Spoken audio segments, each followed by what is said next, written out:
Estamos aquí reunidos. Ven, Espíritu Santo, ven por medio de la intercesión del Inmaculado Corazón de María, tu amadísima esposa. Ven, Espíritu Santo, ven por medio de la poderosa intercesión del Inmaculado Corazón de María, tu amadísima esposa. Ven, Espíritu Santo, ven por medio de la poderosa intercesión del Inmaculado Corazón de María, tu amadísima esposa. Bueno, hoy vamos a ver el quinto mandamiento de nuestro decálogo. Estamos en la mitad de este recorrido, la mano de Dios. Vamos a ver el quinto mandamiento, que es no matarás, el valor de la vida. Ya vamos entonces a proyectar la presentación. Por alguna razón, hoy he tenido muchos problemas técnicos que, bueno, todo lo dejamos en manos de Dios, pero nada impide su obra. Pero ahora que abra la presentación. Pero mientras tanto vamos a avanzar, digamos, en este concepto del valor de la vida que trae nuestro catecismo católico. Dice el catecismo, la vida humana debe ser tenida como sagrada porque desde su inicio es fruto de la acción creadora de Dios. Y permanece siempre en una especial relación con el Creador, su único fin. Solo Dios es el Señor de la vida, desde su comienzo hasta su término. Nadie, en ninguna circunstancia, puede atribuirse el derecho de matar de modo directo a un ser humano. Esto es lo que nos enseña nuestro catecismo católico, es lo que hemos aprendido desde que éramos pequeños, ¿no? Pero parece que con el transcurso del tiempo, este valor a la vida se ha perdido. O sea, si lo que hoy vemos, justamente lo que vemos en estos tiempos contemporáneos es como se ha perdido, o sea, la vida ya no vale nada. Como hoy en las calles se asesina una persona por quitarle un objeto, por quitarle un bien. Hoy se asesina a una persona en un conflicto de, no sé, de tránsito. O sea, es tan sorprendente como estamos viendo ya que hoy cualquiera se siente con el derecho de disponer de la vida de otro. Los noticieros nos inundan cada vez con historias más tristes de cómo perdieron la vida personas en situaciones y en circunstancias tan absurdas. Porque sí, o sea, ya se mata casi por deporte, como dicen. Y realmente es porque de verdad perdimos esa conciencia de que el único que puede dar y quitar la vida es nuestro Creador. Definitivamente nosotros, casi que en medio de esas noticias, como que también nos hemos acostumbrado a que ese ya es nuestro pan de cada día. Casi que nosotros nos hemos acostumbrado a convivir con ese tipo de noticias, que es muy triste. Bueno, ya apareció por aquí la presentación. Entonces es como volver a ese rescatar realmente la conciencia y el valor de que nuestra vida depende de Dios. Él nos la dio y Él es el único que nos la puede quitar. Él es el único que puede disponer de ella.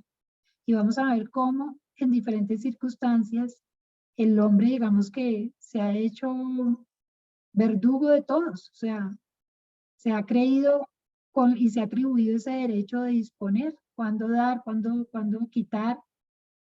Casi que todo lo que gira ahora alrededor es como todo el tiempo, es como en esa superioridad al que el hombre ha llegado.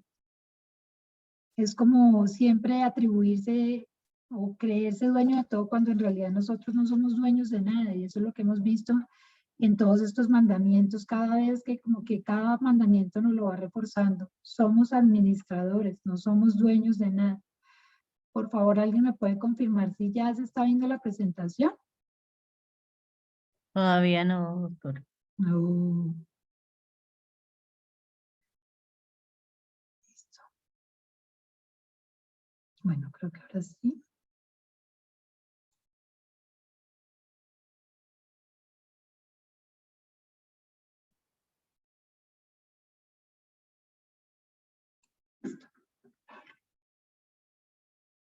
Ok, bueno, entonces vemos cómo el hombre entonces cada vez va haciéndose como más propietario de sí mismo, ¿no? Y de todo lo creado. Esa cultura de la muerte definitivamente es algo que nos está invadiendo, ¿no? Es como que perdimos definitivamente esa conciencia de la vida como un don de Dios. Según la moral cristiana, solo se justifica la muerte en 3 casos: en la guerra justa, en defensa propia y en la justa aplicación de la pena de muerte.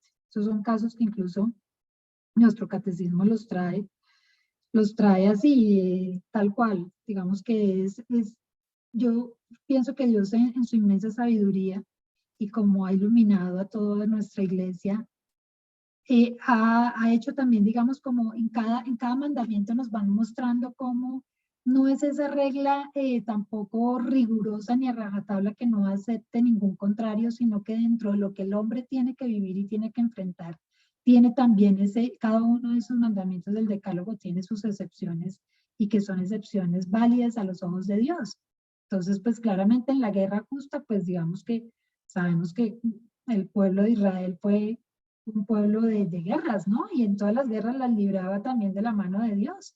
Y Dios les daba la victoria. Recordemos todos esos pasajes donde Moisés levantaba los brazos y cuando el pueblo estaba peleando, él estaba orando y alabando al Señor y esa guerra se iba ganando y cuando los bajaban, entonces como que empezaban a perder victoria los israelitas. Entonces es como eso, digamos que el Señor también ha hecho esas excepciones dentro de la ley.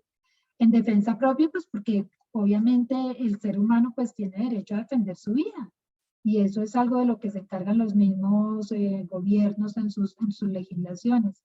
Y en justa aplicación de la pena de muerte, digamos que de acuerdo con lo que la misma autoridad, que es como veíamos en el mandamiento anterior, toda autoridad viene de Dios. Entonces esa autoridad cuando digamos que ha legislado alrededor de en qué casos se aplica esa pena de muerte y es una medida válida, legal, y en la cual digamos que encuentran autorización los gobiernos. Entonces la única muerte legal y moralmente justificada es en esos casos. Ahora vienen estos dos temas tan polémicos, tan difíciles y que suscitan tantas controversias entre la humanidad, ¿no? El aborto y la eutanasia, que es un mal de estos tiempos, ¿no? Cada vez más, y vemos como cada vez más gobiernos se van sumando en sacar las leyes pro aborto, las leyes pro eutanasia, y definitivamente el tema del aborto es un tema muy polémico. Quienes lo defienden dicen que pues, la mujer tiene derecho sobre su cuerpo, que la mujer es la que dispone de él. Y los que están, digamos que, contrariando o sea, los que estamos en defensa de la vida, pues estamos en defensa de la criatura que está en ese vientre que no es capaz de defenderse y que queda pues a potestad de lo que haga su mamá con él. Entonces un creyente que sabe, un creyente católico que sabe que la vida sagrada, la vida es sagrada, pues obviamente nunca podrá estar a favor del aborto en ninguna circunstancia, así los gobiernos hayan establecido excepciones, un aborto en mayor o menor medida, en tal semana del embarazo o por tales circunstancias. Un católico, un creyente, bueno, un cristiano, nunca puede estar a favor del aborto, nunca. Es algo que siempre deberá defender a ultranza la vida, por encima de todo, porque siempre existirán opciones para esa mamá que de pronto, si es una mamá que está en dificultades, es una mamá que tiene un embarazo no deseado, pero que definitivamente no puede disponer de esa vida, tendrá muchas opciones, muchas parejas que no pueden concebir, pues tienen la esperanza de tener un hijo en adopción, entonces siempre podrán existir salidas, ¿no? Para ese momento. Entonces no importa lo que digan las leyes pro aborto, existe también lo que es el deber de conciencia y el deber que tienen, o sea, como la posibilidad que tienen las personas en su recta moral y conciencia de no tener que participar en esos hechos. Y hay gobiernos que lo protegen y eso digamos que está salvaguardado. Entonces, siempre tenemos que tener presentes que nosotros como cristianos tendremos que defender la vida por encima de todo. Ahora bien, digamos que la posibilidad de todos modos es que siempre contamos con un Dios que es misericordia y a veces habrá mujeres que hayan acudido a la decisión de un aborto eh, por, por miedo, por desesperación, por muchas cosas, pero tienen siempre la posibilidad de arrepentirse. Sabemos que el Señor se desvive ante un corazón contrito y humillado. Sabemos que el Señor siempre, Él conoce nuestra miseria, Él conoce nuestra debilidad y Él siempre podrá perdonarnos. Aquí lo importante es llegar a ese perdón y a ese reconocimiento y sentirnos perdonados nosotros mismos, porque hay mujeres que si bien han confesado un pecado de aborto, pues como que siguen todo el tiempo sintiéndose culpables o confesándolo una y otra vez, y no, una vez que ese pecado fue confesado ante la autoridad eclesiástica correspondiente, pues ya es un pecado que ya no más, o sea, ya tenemos que tener la conciencia y la tranquilidad de que el Señor nos perdonó y que hay que empezar de nuevo. Hay que volver a caminar hacia esa santidad a la que Él nos llama. Bueno, y la eutanasia es algo que también en muchos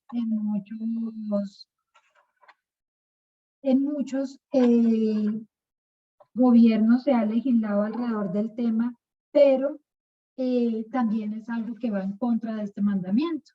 Y finalmente, ¿qué es la eutanasia? La eutanasia es la negación a un estado crítico de enfermedad que puede demandar cuidados, que puede demandar gastos muchas veces para las familias, pero en últimas el querer disponer de esa vida antes de que Dios lo haya decidido terminarla, pues es nuevamente querer nosotros tomar el control sobre la creación de Dios. Es querer nosotros sentirnos dueños una vez más de algo que no nos corresponde. Es ese miedo también muchas veces al sufrimiento, a no querer sufrir, o cuidadores que ya se sienten agotados y quieren apelar a eso y como sea apoyar una decisión de esas del enfermo.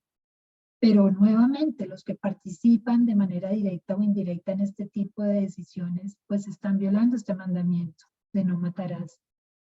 Por eso nosotros tenemos el deber cristiano de que siempre si estamos en presencia ante una situación de estas, manifestarnos activamente en contra de tanto del aborto como de la eutanasia.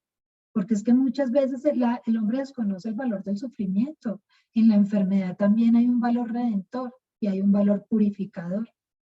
Dicen que muchas personas que han sufrido enfermedades largas, enfermedades pues dolorosas, pues ya han purgado muchos de los pecados y las faltas que hubiesen cometido en esta vida y muy seguramente cuando el día que Dios los llame a su presencia, pues van directo al cielo. De pronto uno no sabe si por cuenta de esa purificación que han tenido a través de una enfermedad, pues vayan ya directamente al cielo, ni siquiera tengan que pasar por ese estado del purgatorio. Entonces, digamos que es aprender también a ver el valor en cada una de estas situaciones. El cristiano no puede tener definitivamente unas posiciones flexibles ni relativistas en este tema. Dice la palabra de Dios que Él tiene planes perfectos para cada ser humano y que para cada hombre y que Él además, Él tiene escrito, digamos, el libro de la vida de cada uno. Él sabe cuándo es nuestro comienzo y cuándo es nuestro final. Nada sucede sin que Él lo permita o le dé origen. Uno puede desear de pronto tener una buena muerte. Los santos la deseaban y la pedían, una santa muerte, ¿no? Hay incluso devociones para tener la santa muerte. Pero eso de ahí, uno puede desear una santa muerte, uno puede decir, ah, yo quisiera, no sé, morir dormidito en mi cama, de un infarto, amanecer muerto, para no ocasionarle a mi familia ningún dolor, y ojalá cuando ya todo esté plenamente cerrado, esos ciclos en mi vida, con mis hijos, con mis familias, como que todo esté en orden. Pero eso solamente le corresponde a Dios decidirlo. Una vez cuando el hombre quiere meterse en esos campos es querer tomar el control de las cosas. Dice la palabra de Dios, antes de haberte formado yo en el seno materno te conocía y antes que nacieses te tenía consagrado. Yo, profeta de las naciones, te constituí. El Señor es contundente. El Señor en cada palabra de esas nos dice, yo soy tu dueño, yo soy quien mando en ti, yo soy quien ordeno, yo soy quien decido en ti. Y esa es la convicción que nosotros debemos tener, que el Señor es quien dispone, que nosotros no tenemos ningún derecho a disponer de la vida. Bueno, viene aquí otro tema muy, muy sensible que es el suicidio.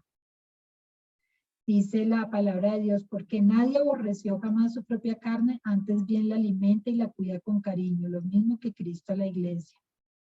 Ese deber que tenemos nosotros de amar nuestra vida, o sea, con todo y lo que ella tenga, con las caídas, con las victorias, con las pérdidas, con todo lo que ella conlleve, ese deber de librar batallas, pero de su mano, ese deber de saber que tenemos esa esperanza en esa vida eterna y que nosotros vamos a salir adelante por difíciles que sean las circunstancias. Acudir a Dios, Él siempre estará ahí para defendernos, Él siempre estará ahí para escucharnos, Él siempre estará ahí para tendernos una mano en medio de la situación más dolorosa y desesperante que tengamos. Después de una muerte, no sé, de pronto si nosotros hemos sentido o hemos tenido que enfrentar el suicidio de alguien cercano, bien sea un amigo, un familiar, pues ahí quedan como muchos cuestionamientos y muchas interrogantes, ¿no? Por un lado, digamos que el dolor por esa pérdida de esa vida, el dolor por esa ausencia, pero sobre todo hay algo que inquieta mucho a la humanidad, bueno, a muchos hombres, y es como el no saber qué va a pasar con esa persona, esa idea como que ronda en la cabeza de si se va a condenar, de si ya no tiene salvación, de si entonces ya quedó destinado a un infierno por haberse quitado la vida. Pero fíjense que nuestra iglesia y nuestro catecismo es muy sabio en eso y es algo que ni siquiera dentro de la iglesia se atreven a reprochar.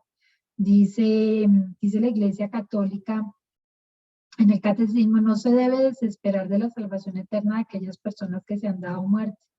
Dios puede haberles facilitado por caminos que Él solo conoce la ocasión de un arrepentimiento salvador. Fíjense que esa premisa de que solo Dios sabe lo que va a pasar con esa persona es un reflejo y un reconocimiento de la misericordia de Dios. Muchos hemos oído esa historia de que uno no sabe si una persona que se tiró de un puente, si entre el recorrido de cuando se lanzó hasta caer al lago, hubo un arrepentimiento contrito y hubo un perdón, una pedida de perdón a Dios de corazón. Y ya ese instante, solo ese instante, le pudo haber dado la salvación a esa persona. Entonces, ante un suicidio, pues nadie sabe lo que pasó con esa persona. Primero, nadie sabe los motivos que tuvo, solo Dios los conoce. Y nadie sabe si realmente tuvo salvación o no. Eso es algo que más bien, digamos, nosotros ante un hecho de esos es hablar y orar y orar y orar por ellos y ofrecer misas por ellos. Otra cosa también que nos sucede muchas veces es que si tenemos personas que por un estado depresivo, que por un estado de extrema tristeza, amargura, empieza a prender esas alarmas de que quererse quitar la vida o de llamar la atención, es algo que uno nunca puede subestimar. A veces se cae la tendencia de pensar, no, eso no lo va a hacer, no, no es capaz, o no, solo lo hacen por llamar la atención, porque además normalmente una persona que tiene tendencias suicidas, pues de repente puede ser que no tome la decisión, puede ser que sí, pero puede ser que no tome la decisión de una sola vez, sino que quiere lanzar alarmas como para que le detengan a hacer eso que ya está metido en su cabeza, que el mal espíritu ha puesto ahí en su mente, o que dado su proceso emocional degenerativo, pues ha llegado a eso y se le vuelve una obsesión. Pero entonces digamos que por el hecho de que una persona haya dado 2 signos de alarmas y no lo haya hecho, pues nosotros no podemos creer que la tercera vez que alza la mano y prende como esa alarma de de que lo va a hacer, pues no, o sea, nunca se puede subestimar eso porque no sabemos cuándo realmente lo haga. Entonces, siempre que estemos alrededor de una persona que manifieste algún tipo de depresión, pérdida de valor de la vida, nada la motiva, piensa o habla recurrentemente de la muerte o de formas de muerte, hay que estar muy alerta a eso, pedirle al Señor mucho que nos ilumine qué debemos hacer y cómo lo debemos hacer, pero no podemos quedarnos pasivos ante una situación de esas. Algo tenemos que hacer. Pedir en oración mucho al médico del alma, que es el médico más efectivo, pero también acudir cuando se le requiera pues, a un tratamiento médico, a que sus familiares lo acojan, le presten atención, no dejarlo solo, hablar con él, rodearlo y sobre todo mucho amor. Esa es la medicina más efectiva que hay. Bueno, siempre orar por las almas, siempre pedir por ellas. Aquí tenemos que es, hay otra, digamos que nosotros cuando hablamos de la muerte, creemos que solamente se trata de esa muerte física, ¿no? No matarás, muerte física, lo asociamos siempre como la muerte del cuerpo. Pero hay una muerte en la que seguramente algunos pensamos, otros no, que es la muerte espiritual.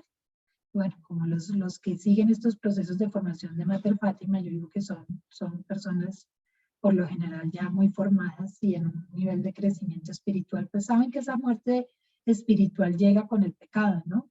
Que es cuando ese pecado mortal o pecado grave se ha cometido y pues inmediatamente llega esa muerte, que es esa ruptura de la amistad con Dios. Es como romper ese lazo con Dios.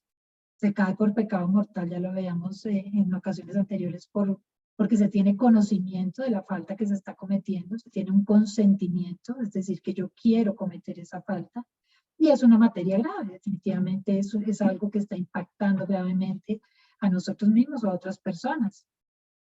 Dice la palabra, pues el salario del pecado es la muerte, pero el don gratuito de Dios, la vida eterna en Cristo Jesús, Señor nuestro.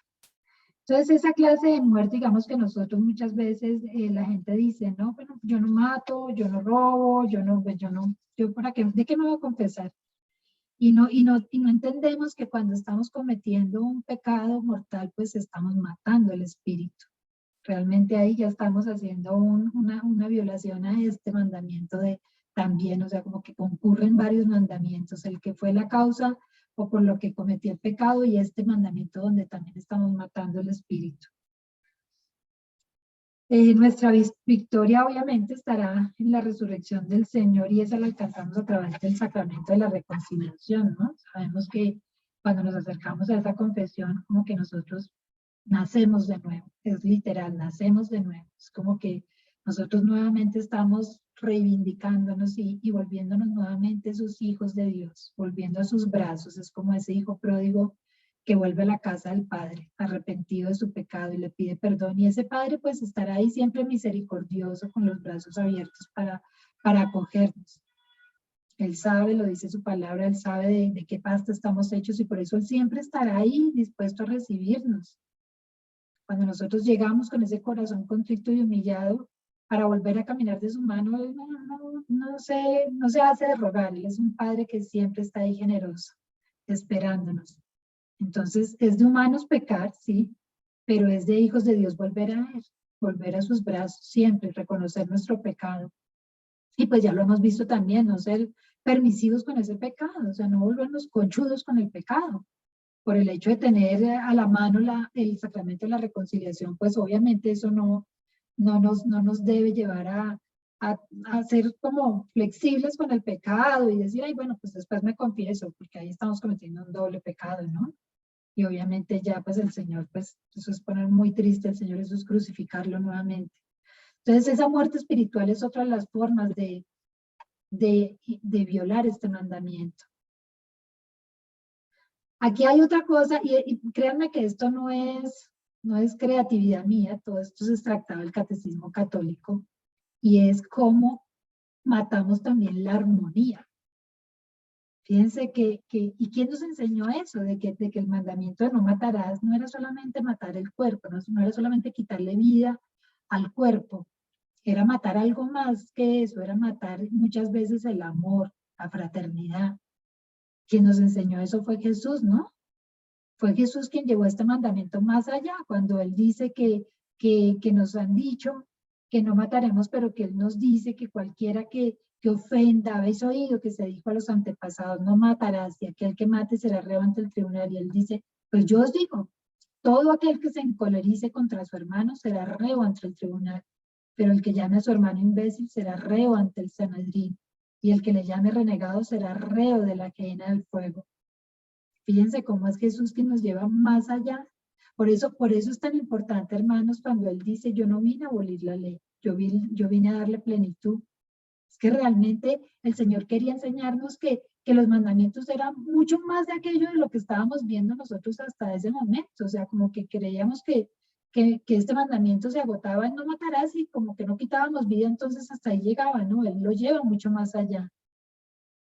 Toda la doctrina de Cristo gira alrededor del amor. Fue un revolucionario, pero de la paz, ¿no? Mientras los israelitas estaban buscando a un guerrero de armas físicas, él fue un guerrero de armas espirituales. Y él por eso nos llevaba, y toda su doctrina es el amor, la misericordia. Y por eso cuando nosotros somos, digamos, como esos actores o asesinos de armonía, cuando estamos discutiendo, cuando le damos rienda suelta a un conflicto, cuando estamos sembrando una cizaña para que otro entonces se indisponga. Todo ese tipo de cosas es matar la armonía, la crítica destructiva, el rechazo a una persona, el hacerlo sentir mal, o sea, todo eso, sentir, digamos que de alguna manera sentir rabia pues la rabia es un sentimiento natural, pero ya sabemos que el pecado más que sentir esa rabia es qué hacemos con ese sentimiento, dicen los que saben, no, el pecado no es tanto sentir, sino consentir, que es consentir, es como que yo le doy permiso al sentimiento para que se exteriorice o se materialice en alguna acción.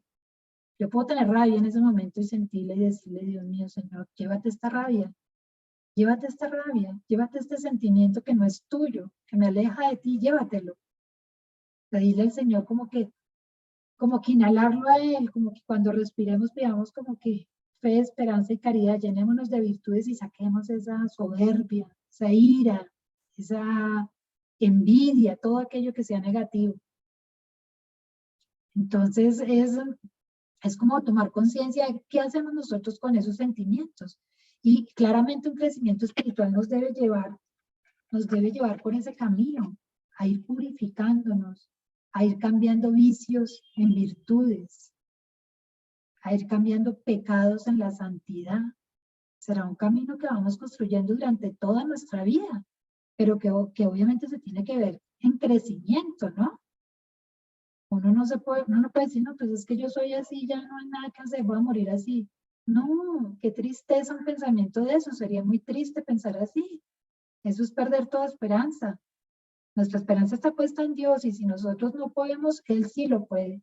Y si nosotros somos débiles, Él es la fuerza en nosotros. Entonces nuestra misión es hacer conscientes cada vez más este propósito de sembrar armonía alrededor nuestro, sembrar paz, sembrar cordialidad, amabilidad, no dejar que nuestros sentimientos nos gobiernen, no dejar que seamos víctimas de las emociones descontroladas, es tener el gobierno de nuestras emociones. Matar la armonía, bueno, y de eso viene también pues cualquier otro sentimiento negativo, ¿no? Dice la palabra, cualquier desgracia, pero no desgracia de parte de adversarios, cualquier venganza, pero no venganza de enemigos. Es cómo realmente nosotros estamos trabajando en nuestra vida y en nuestro crecimiento a través de la oración, a través de una vida sacramental para ir depurando todo aquello que viene a veces de la carne, del mal espíritu, de una situación que hemos vivido, de un hogar de pronto conflictivo en el que crecimos, pero que nosotros podemos hacer todas las cosas nuevas de la mano de Dios. Entonces, amar la vida propia y la de los demás es erradicar completamente odios, venganza, contienda, murmuración. Es volvernos, como decía San Francisco de Asís, ese instrumento de paz. Con la oración tan linda que él tiene, que yo pueda llevar la paz donde haya conflicto, que yo pueda llevar esperanza donde haya desesperanza, que yo pueda hacer realmente la diferencia en este mundo, porque es que eso es lo que necesita este mundo tan caótico y tan contrariado, y cada vez pues más alejado de Dios.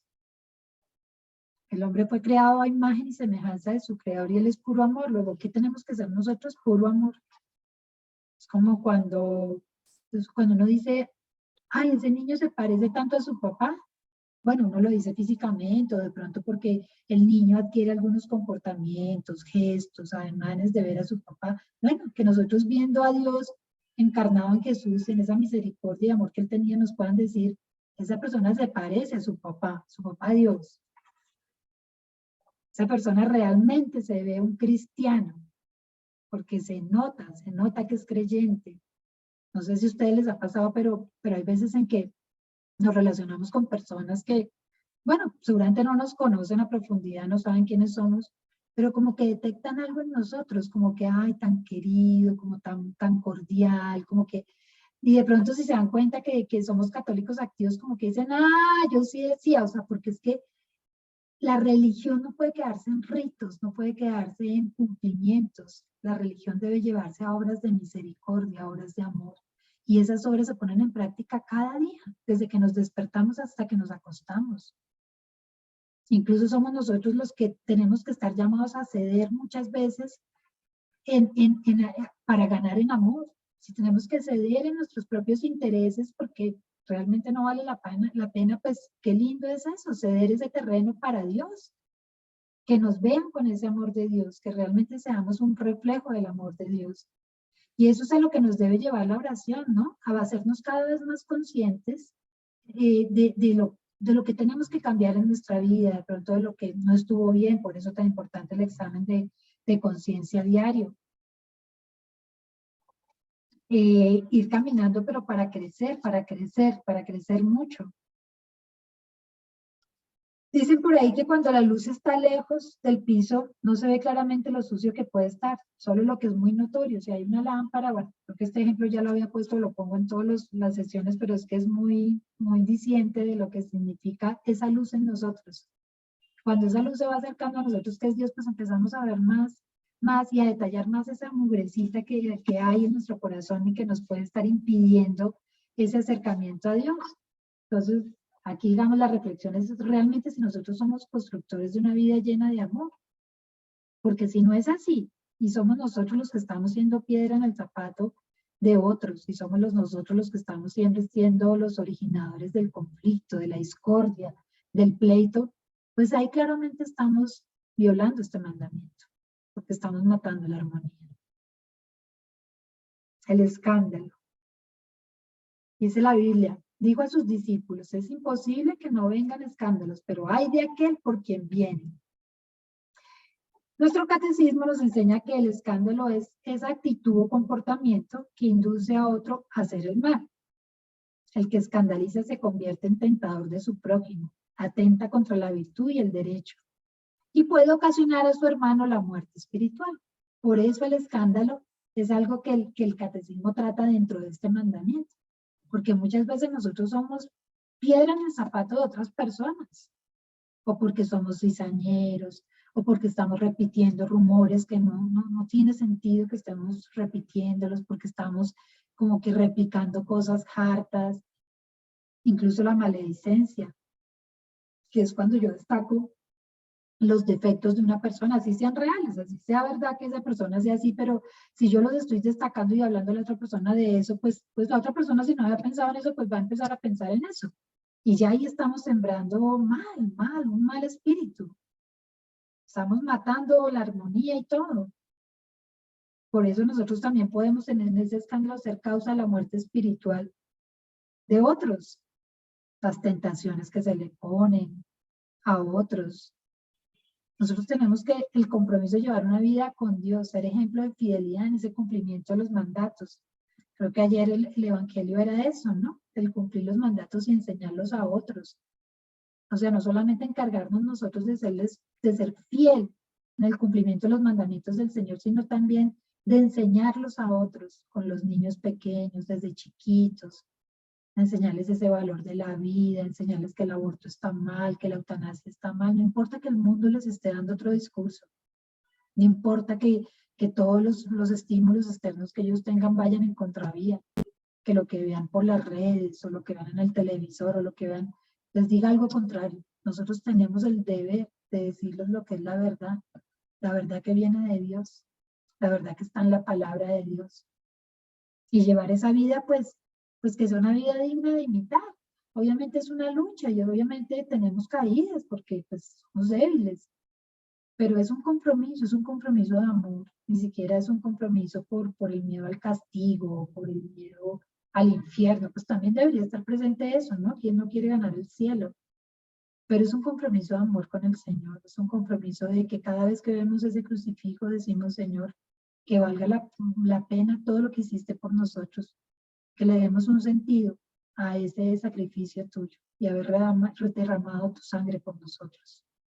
Entonces es como un deber de justicia, es un deber de corresponder ese amor, porque amor con amor se paga, dicen los santos. Bueno, viene aquí otra premisa para tener en cuenta en este mandamiento y es la protección del cuerpo.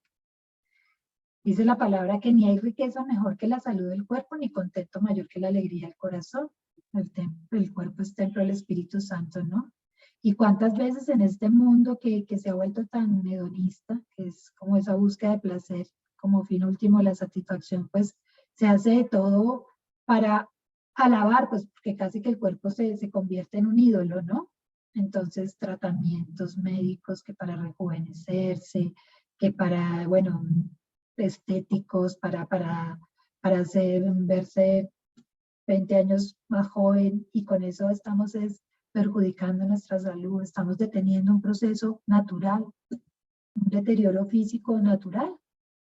Pues eso no quiere decir que no nos cuidemos en lo que nos tenemos que cuidar, en llevar una vida sana, en hacer deporte, en dormir lo necesario, en alimentarnos sano, en hacer ejercicio, pero todo, digamos, como dentro de la virtud de la templanza, sin ningún extremo.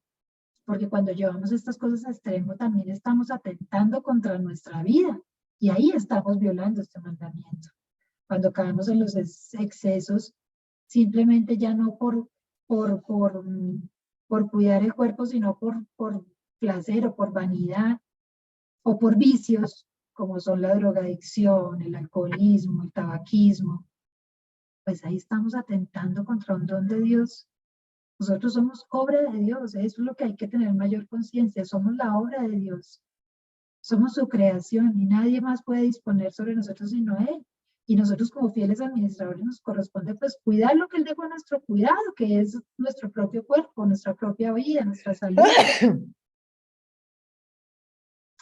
Entonces, Entonces es como eso, tratar el cuerpo como un bien preciado que Dios nos dio.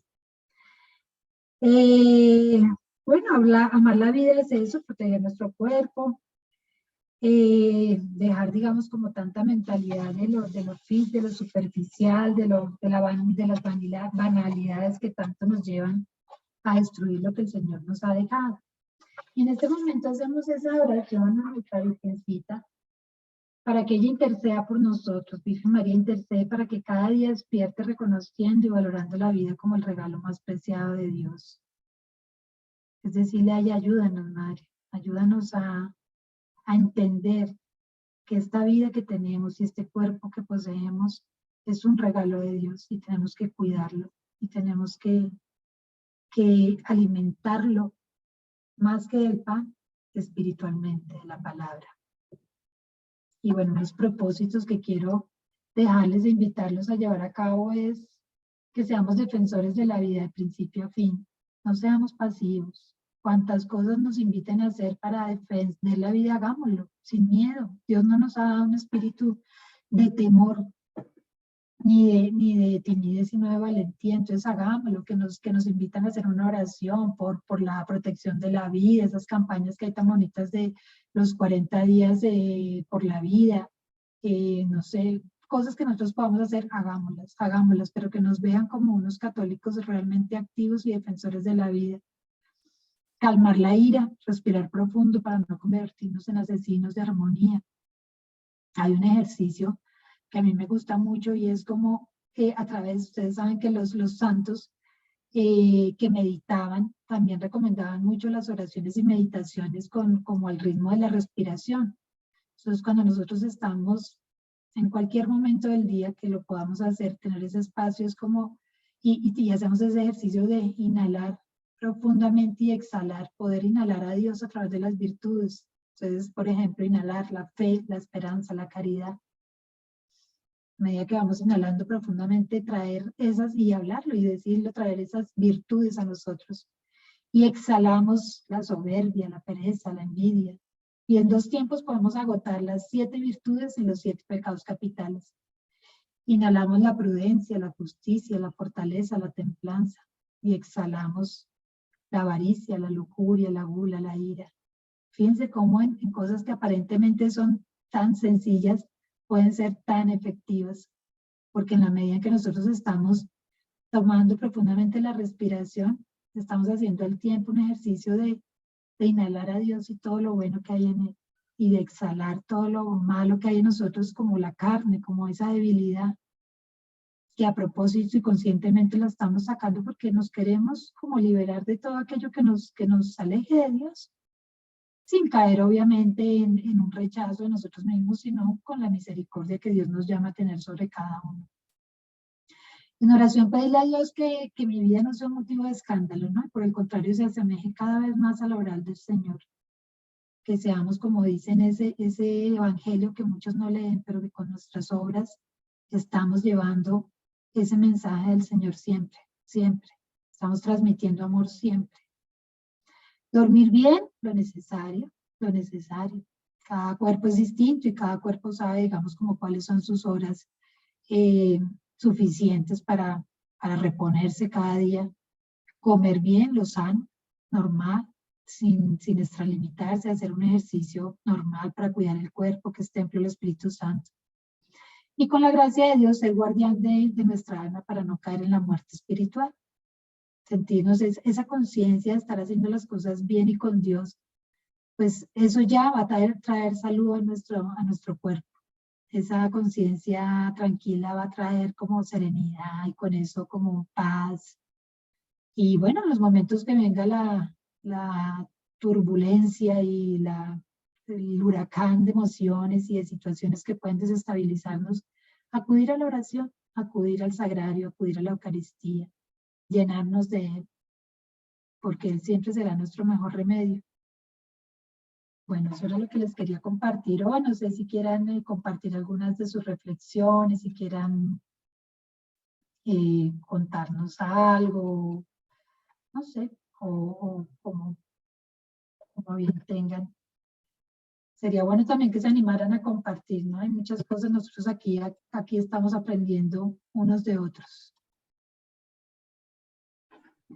Sí, doctora Joana, dándole las gracias por su presencia, por su compartir, por su esfuerzo por llegar a la clase, que hoy ha habido como de todo un poquito de dificultades, pero sabemos que esos espacios tienen ese tipo de cosas. Entonces, como decía la doctora, los animamos a todos a participar, a compartir, si no sean preguntas, sino alguna reflexión sobre el tema tratado. Voy a detener la grabación, doctora, para que pasemos a las preguntas. Señora. Sí.